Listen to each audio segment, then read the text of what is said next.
In today's video, I'm going through 3 questions to ask yourself before you press the shutter button that, in my opinion, will almost always result in better photos and more knowledge of the areas you're visiting, scouting, and photographing.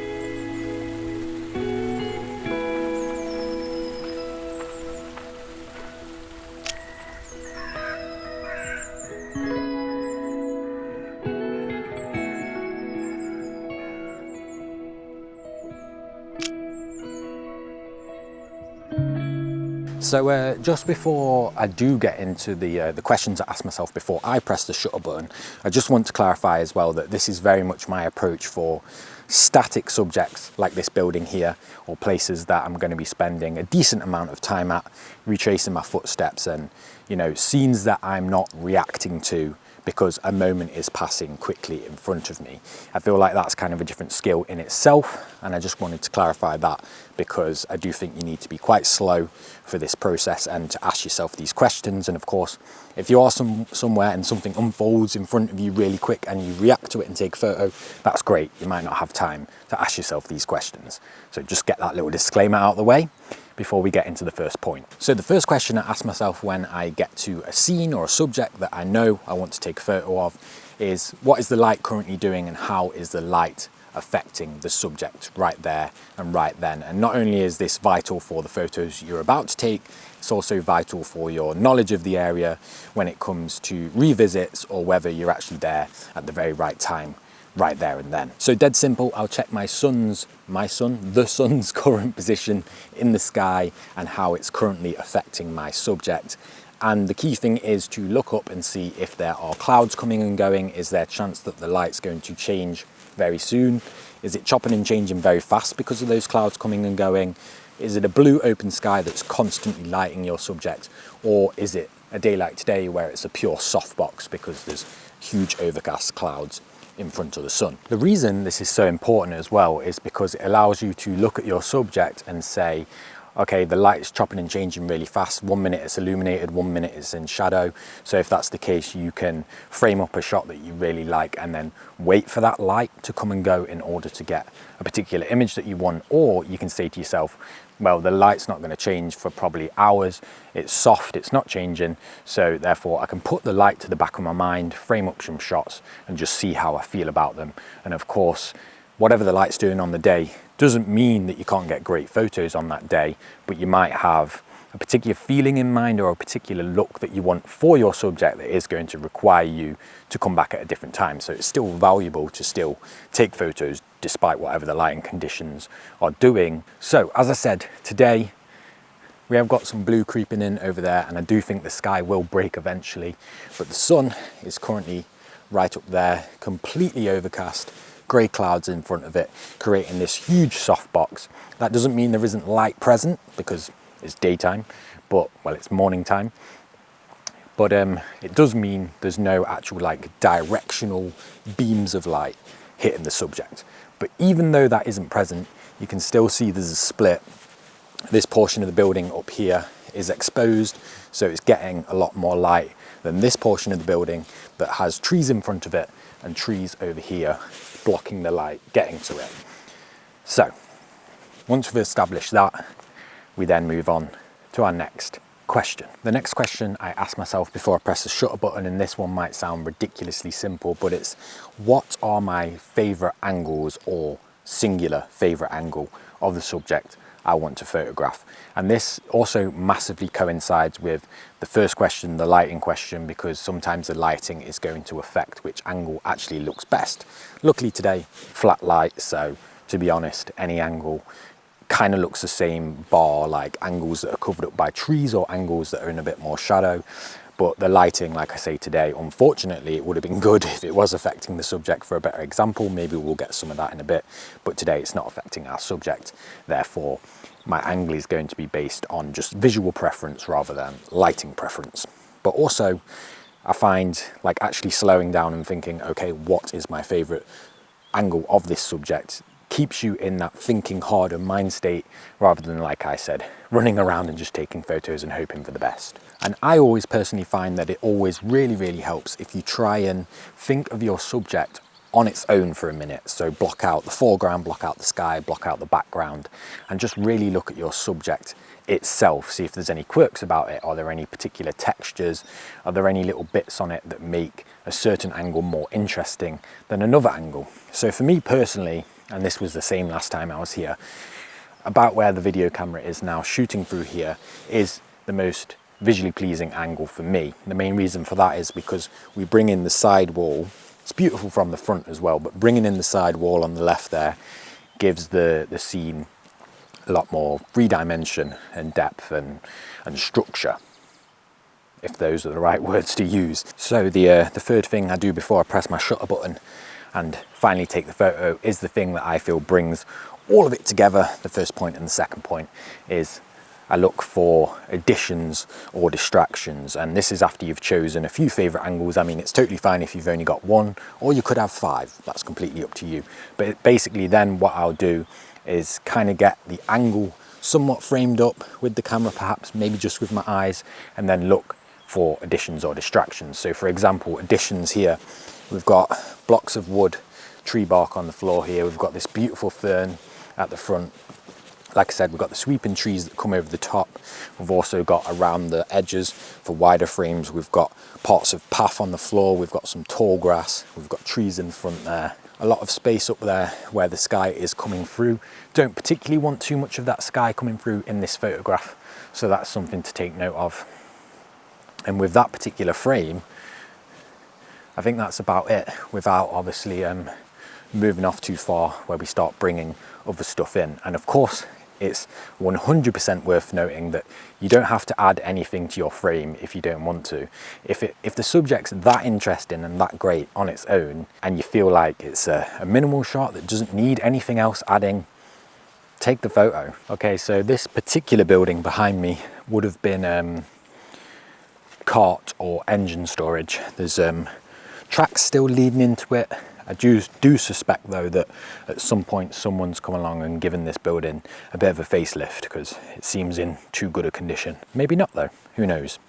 I didn't actually take a photo of this last time I was here because it is so shrouded amongst the trees. It was just basically a ginormous shadow.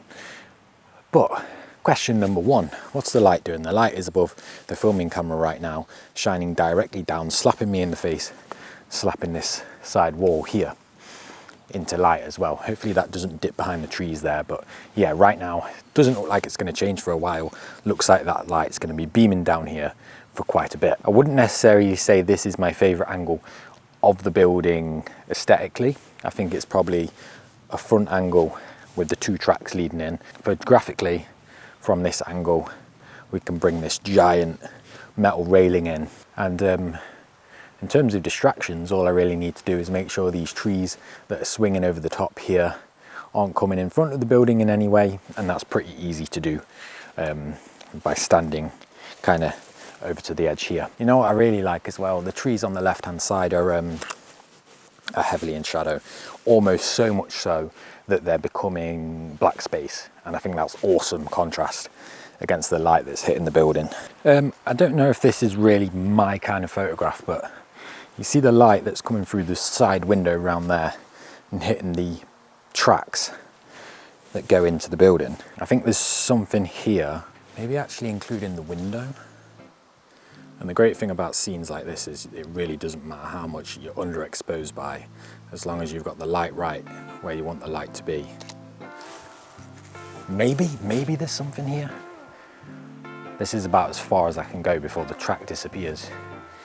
So this is potentially my favorite, as the light comes this way and then goes up the wall there, just coming through the doorway here, aiming down at the floor and getting the light spilling over the tracks and up the wall. Like so. I think that's probably my favorite.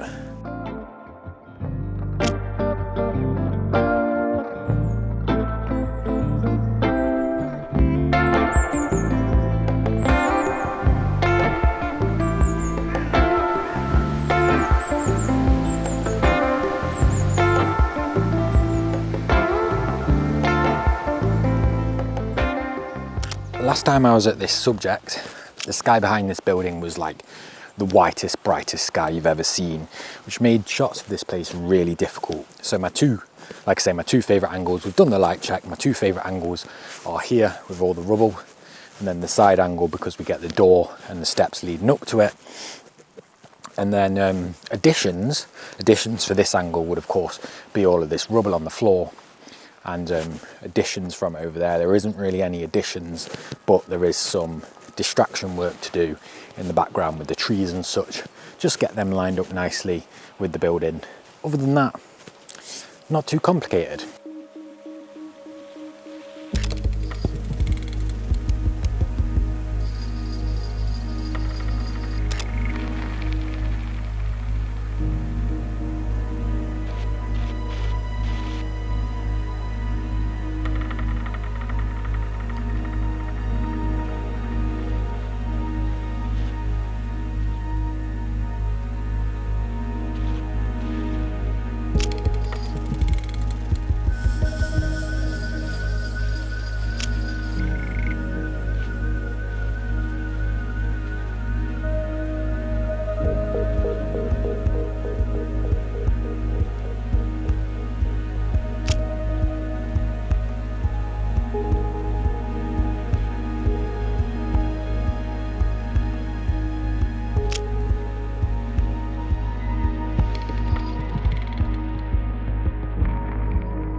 There's some ruins up there in the distance.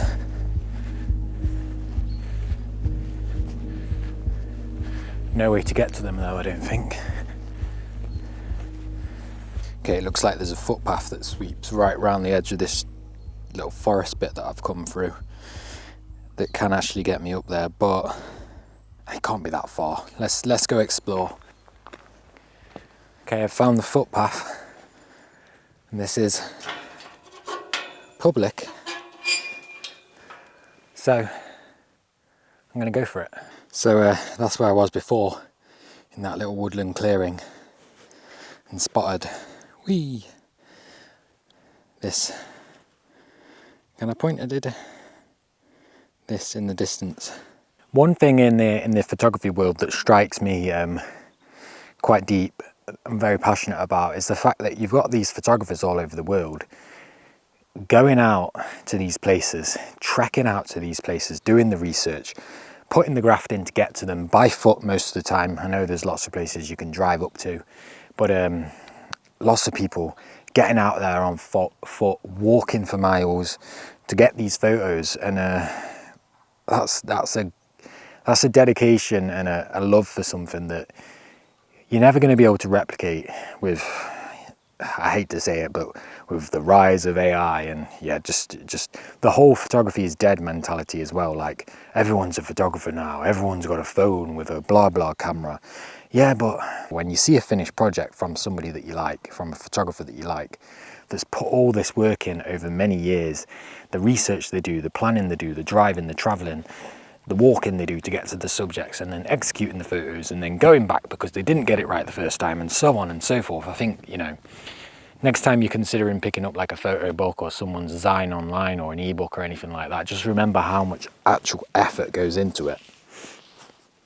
Even with making the videos for YouTube, Light check. It's getting to nearly midday now. Yeah, just gone 12. Sun is high in the sky, nothing obstructing it. Nothing's going to be obstructing it for a long time. There's some clouds below. No clouds are going to move in front of that sun for a long time. So I know, looking at the subject, the front of the building with the windows and doors on that's being lit up is staying lit up. Side of the building is staying in shadow. So that's a tick. Light check is a tick. I want one of those walls lit up, want one of them in shadow for a nice contrast, and there we go. And I'm happy it is actually the wall with the doors and windows. Obviously haven't planned that at all, haven't even planned this subject, but there we are. We've got lucky in that sense. Okay, so I've swung down to the left a bit, And hopefully now from this angle I can cut out them trees there. And there's a kind of like a wooden bollard in front of the building, which I'm kind of stood right now to position that in the doorway. So the black space behind the doorway hopefully eliminates that being like in front of the building or showing up as a bit of a distraction or anything like that. And I should clarify, we're still very much shooting against the light and the shadow walls, so you get that nice contrast between the two walls. So let's take a look at this.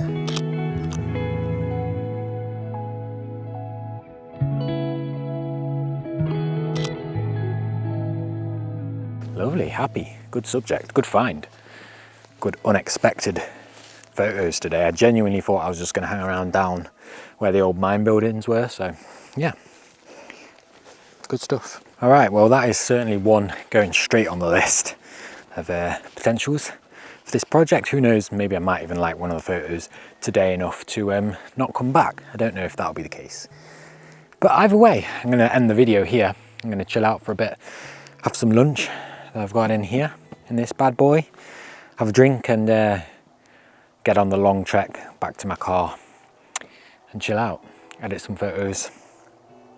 Yeah, thank you so much for watching. As always, I really appreciate it. Drop a comment if you enjoyed, share your thoughts, chat with other photographers, and do good things, you know what I mean?